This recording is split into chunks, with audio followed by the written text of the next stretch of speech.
Tuscany, Florence, Pisa, Genoa, Sicily, Verona. These are all places in Italy. And Italians struggled for Italian unification throughout their history. They were unified under the Lombards and unified under the Romans, and the Italians knew that they were stronger together, and that holding Italian unification and the continuation of Italy as a state and a people as their highest goal would be their strength. And that's what Benito Mussolini sidelined them with when he sold them the principles of fascism. And fascism largely means bundle of sticks.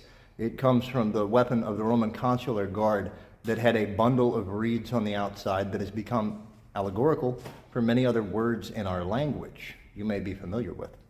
Zionism, on the other hand, is the belief that Ezekiel 34:5-6, Isaiah 49:50-51, Daniel's chapter 8 through 12, the Olivet Discourse, Haggai, Amos, all speak of the restoration of the northern and southern kingdoms of Israel joined together, never to be scattered to the nations again.